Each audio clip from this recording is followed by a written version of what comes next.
आता पाहतोय आपण म्हणजे प्रचाराचा एक शेवटचा दिवस उद्या बाकी आहे आणि अशा एका सगळ्या पार्श्वभूमीवरती जेव्हा प्रचार संपतो आहे, कशा प्रकारचं वातावरण आहे प्रभाग क्रमांक 23मध्ये आणि जो आत्मविश्वास म्हणतोय आपण उमेदवारांचा?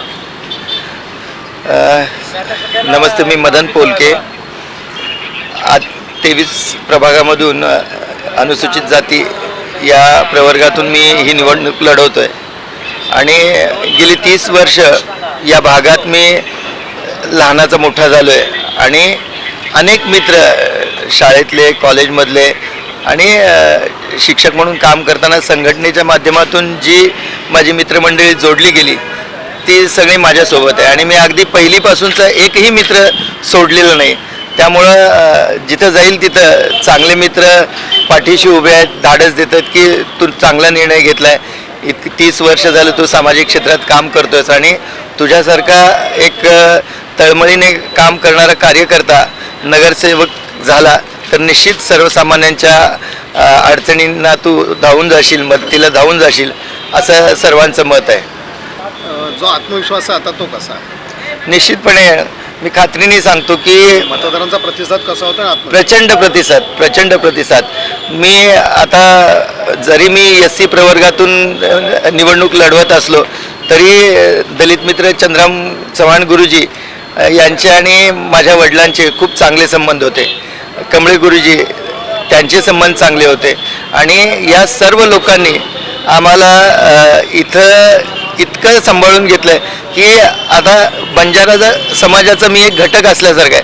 मग प्रतापनगर असू द्या, लोकुतांडा असू द्या, बंजारा सोसायटी असू द्या, नेहरूनगर, कमलानगर येथील सर्व बंजारा समाजाने आम्हाला आपलेसं करून घेतलेलं आहे.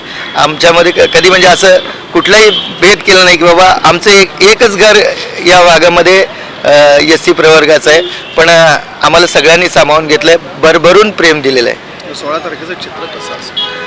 निश्चितपणे गुलाल हा आमचाच असणार आहे, कारण का मी ही जी निवडणूक लढवतोय ती माझ्या जीवाभावाच्या मित्रांच्या भरोशावर आणि विकासाच्या मुद्द्यावर. मी कुणावरही टीका केलेली नाही. आज सत्तेतील जे पक्ष आहेत त्यांनी विमान सेवेविषयी बोलतात, पण ते आपल्या सोलापूरमधल्या परिवहन सेवेबद्दल बोलत नाहीत. मोठमोठ्या गप्पा करतायत. इथल्या घनकचरा या विषयावर कोणाची चर्चा नाही किंवा या भागातील स्वच्छ हवा, स्वच्छ पाणी, स्वच्छ परिसर या कोणत्याही मुद्द्यावर कोणी बोलत नाही आहे. इथल्या मुलांच्या आरोग्यासाठी इथं मैदानं विकसित करणं गरजेचं आहे.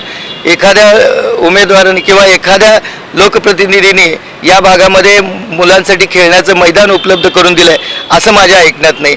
एखाद्या लोकप्रतिनिधीने या भागातील लोकांसाठी बसणं उठण्यासाठी एखादं सोसायटीमध्ये गार्डन उपलब्ध करून दिलं आहे असं माझ्या पाहण्यात नाही. कॉप्ट सदस्य असलेले जामगुंडी काका सोडलं तर एकाही नगरसेवकाने या आमच्या जुळे सोलापूर या भागामध्ये कोणतंही उद्यान विकसित केलेलं नाही. अनेक गोष्टी आहेत विकासाच्या बाबतीत. आपण अजून एवढं मागं आहोत. इथं बस स्टँडची गरज आहे, दुसऱ्या बस स्टँडची गरज आहे, नाट्यगृहाची गरज आहे. या मुद्द्यावर कोणताही लोकप्रतिनिधी ज्याला आपण निवडून दिलेला आहे तो एकही प्रतिनिधी बोलत नाही. हे वास्तव आहे, हे आपल्याला पण माहिती आहे. आणि मग आम्ही तळमळीने काम करणारी लोक आहोत आणि सर्वसामान्यांच्या प्रत्येक सुखदुःखात सहभागी होत आल्यामुळं लोकांचा प्रचंड मोठा प्रतिसाद आम्हाला मिळतो आहे.